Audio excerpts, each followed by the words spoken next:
কিন্তু তারা ঘরের মধ্যে ঢুকে গেল। আমরা দেখেছি তাদের বড় বড় হোর্ডিং, তাদের বড় বড় পোস্টার, তাদের বড় বড় বক্তব্য ছিল কলিকাতায় প্রোগ্রাম হবে, সেই প্রোগ্রাম বানচাল হয়ে গেল।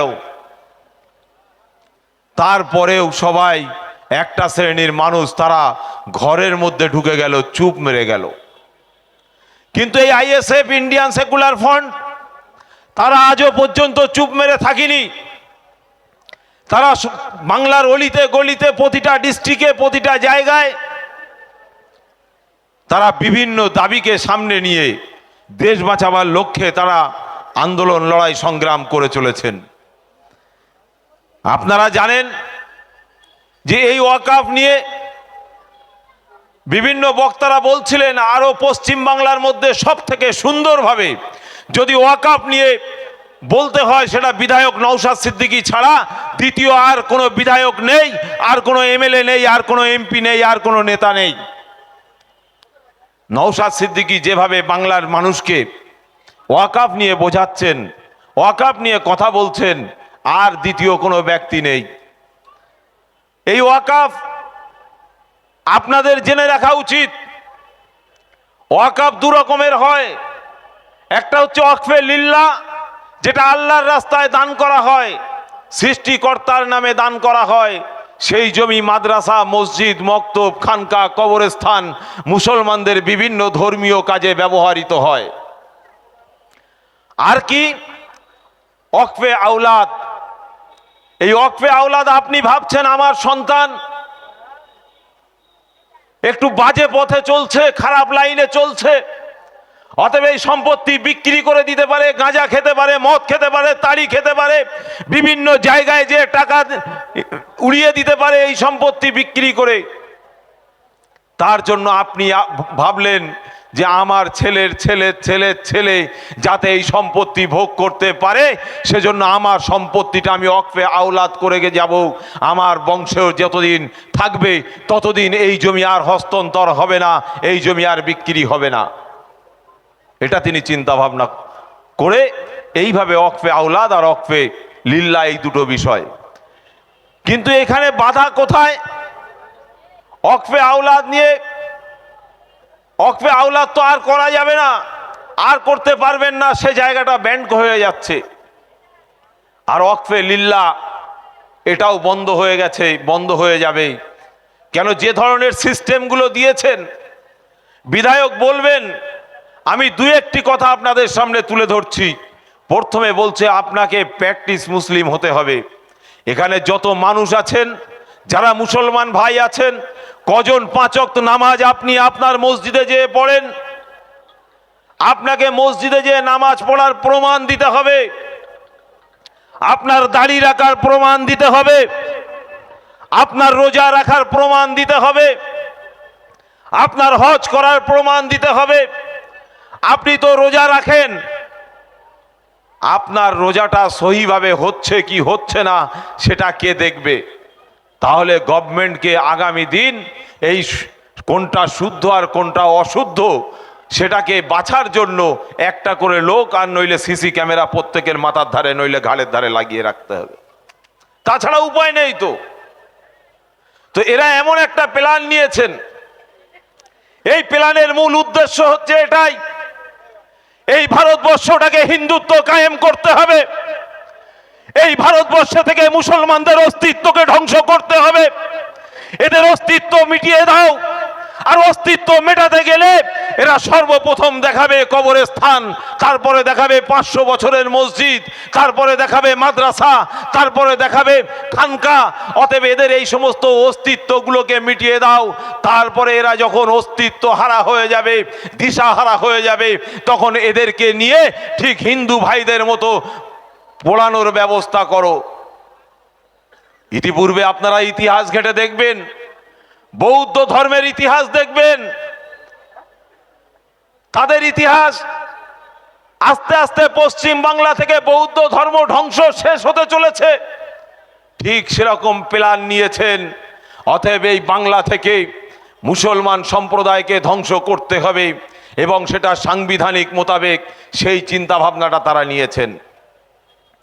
এটা ওয়াকাফের যে আইন, এই আইনটা সম্পূর্ণ দেশ বিরোধী এবং বাবা সাহেব আম্বেদকর যে সংবিধান দিয়েছেন সেই সংবিধান বিরোধী। কিন্তু এই সংবিধান বিরোধী এমন একটা কাজ দিল্লির পার্লামেন্টে হবে, আর বাংলার মেম্বার অফ পার্লামেন্টে যারা থাকবে মেম্বার, তারা চুপ মেরে বসে থাকবে, এটা হতে পারে না। আমরা বিগত দিনে আপনাদের কাছে এমপি ভোটে প্রার্থী দিয়েছিলাম। আমরা আপনাদেরকে সেদিন বলেছিলাম আমাদের এমপিকে জেতান, আপনার সুখে দুঃখে আমাদের এমপি দিল্লির পার্লামেন্টে যে বক্তব্য রাখবে, আপনার হয়ে কথা বলবে, আপনার মাদ্রাসা, আপনার মসজিদ, আপনার কবরস্থান নিয়ে কথা বলবে। কিন্তু আমরা জেতাতে পারিনি। কিন্তু আমরা যাদেরকে জিতিয়েছি তারা আমাদের নিয়ে বলা তো দূরের কথা, ঠান্ডা এসি ঘরে বসে সেটিং করতে ব্যস্ত থাকে। তাই যদি না হয়, আমার জমিতে দাঁড়িয়ে, আমার বাংলায় দাঁড়িয়ে আমি আন্দোলন করব, মাইক ভাড়া করব, আমি জায়গা আমার, বক্তব্য রাখবে আমার লোক। তোমার গায়ে এত জ্বালা কিসের? দিদিমণি, তোমার কিন্তু যাওয়ার সময় হয়ে গেছে, এটাই হচ্ছে তার বাস্তব প্রমাণ। আপনারা দেখছেন না নওশাদ সিদ্দিকীর যে গ্রহণযোগ্যতা সমাজে, নওশাদ সিদ্দিকীর কাজ দেখে, নওশাদ সিদ্দিকীর ভালোবাসার মানুষ যেভাবে দিনের পর দিন বাড়ছে। আজকে তো আনুষ্ঠানিকভাবে জয়েন্ট হচ্ছে, প্রতিনিয়ত প্রতিদিন অনুষ্ঠান, উইদাউট অনুষ্ঠানে হাজার হাজারে মানুষ, কাতারে কাতারে মানুষ নওশাদ সিদ্দিকী নওশাদ সিদ্দিকী করে পাগল হচ্ছে। তাই আপনাদেরকে বলবো, সজাগ হন। আর কতদিন ঘুমিয়ে থাকবেন? নওশাদ সিদ্দিকী দলিতের জন্য যেমন কথা বলছেন, আদিবাসীর জন্য যেমন কথা বলছেন, দেবত্ব সম্পত্তির জন্য যেমন কথা বলছেন, জলজমি জঙ্গলের অধিকারের জন্য যেমন লড়াই সংগ্রাম করছেন, আপনার ওয়াকাফ সম্পত্তি নিয়ে কথা বলছেন, আন্দোলন করছেন, কৃষক ভাই বন্ধুদের জন্য আন্দোলন করছেন। 100 দিনের কাজের টাকার দাবি এই রাজ্য থেকে সর্বপ্রথম এমপিদের কাছে দিয়ে দিল্লিতে সর্বপ্রথম চিঠি লিখেছিলেন এই বাংলার অন্য কোনো মানুষ নয়, একমাত্র বিধায়ক নওশাদ সিদ্দিকী। তিনি সর্বপ্রথম ইন্ডিয়ান সেকুলার ফ্রন্টের পক্ষ থেকে এবং নিজের প্যাডে মেম্বার অফ কলকাতার যে বিধায়ক, তিনি সেই বিধায়কের প্যাডে তিনি লিখে পাঠিয়েছেন।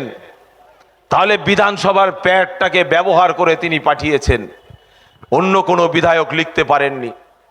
নওশাদ সিদ্দিকী বলেছিলেন 100 দিনের কাজের টাকা ফিরিয়ে আনার জন্য এখানে যত এমএলএ আছে, চলো আমরা সবাই মিলে চিঠি লিখি, আমরা সবাই মিলে রাস্তায় নামি, সবাই মিলে যদি প্রয়োজন পড়ে বাংলার যত বিধায়ক আছে, যত এমপি আছে, কে আমার আর কে আমার নয় দেখার দরকার নেই, বাংলার জনগণের জন্য, বাংলার খেটে খাওয়া মানুষের জন্য দিল্লিতে যে ধর্ণা দেব।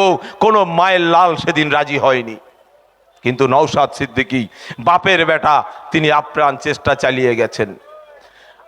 নওশাদ সিদ্দিকীর যে লড়াই, যে সংগ্রাম, তিনি এমন একটা পরিবার থেকে এসেছেন। আপনারা জানেন বাংলার লক্ষ লক্ষ মানুষ।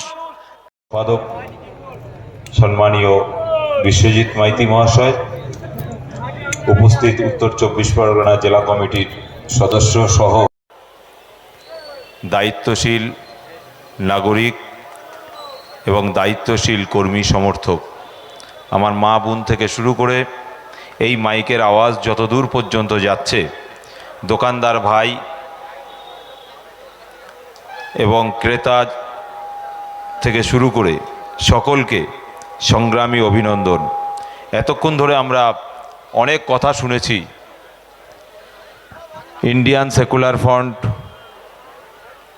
আজকের এখানে একটি রক্তদান শিবির, এই রক্তদান শিবির হাড়োয়াতে অনুষ্ঠিত করার জন্য কিভাবে বাধাপ্রাপ্ত হতে হয়েছে আমার কর্মী সমর্থক এবং লিডার নেতৃত্ব তারা সুন্দরভাবে আপনাদের সামনে তুলে ধরেছেন। আজকের এই রক্তদান শিবির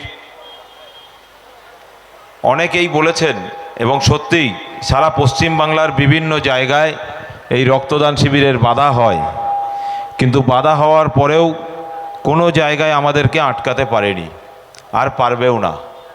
তার কারণ হচ্ছে ন্যায় সত্য, তার জয় একটা দিন আসবেই। আমরা রাজনীতি করি দেশের স্বার্থে, দেশের জনগণের স্বার্থে, কিন্তু যারা নিজেদের পকেটের স্বার্থে, নিজেদের আখের গোছাবার জন্য রাজনীতি করে, তাদের অনেক সিস্টেম থাকতে পারে, কিন্তু আমাদের কোনো সিস্টেম নেই। আমরা যেটা বলি সেটা হার হালতে, তাতে আমাদের কর্মী সমর্থকদের উপরে মিথ্যা কেস আসে, অনেক জায়গায় জীবনও চলে যায়, কিন্তু তারপরেও ইন্ডিয়ান সেকুলার ফ্রন্টের কর্মী সমর্থকরা তারা পিছিয়ে থাকে না। তারা আন্দোলন বলুন, রক্তদান শিবির বলুন, প্রতিটা প্রোগ্রামকে তারা সাকসেসফুল করে নিজেদের জীবনকে বাজি রেখে। আমরা লক্ষ্য করে দেখেছি ইন্ডিয়ান সেকুলার ফ্রন্ট সারা পশ্চিম বাংলা জুড়ে, এই পশ্চিম বাংলার মাননীয়া যখন বললেন যে আর এই রাজ্যের গুলোগুলি করা চলবে না, এ রাজ্যের ওয়াকফ নিয়ে আর কোনো কথা বলার প্রয়োজন নেই, তখন একটা শ্রেণীর মানুষ যারা বিভিন্ন বাজারে ঘাটে, বিভিন্ন জায়গায়, বিভিন্ন মোড়ে তারা প্রোগ্রাম করছিলেন,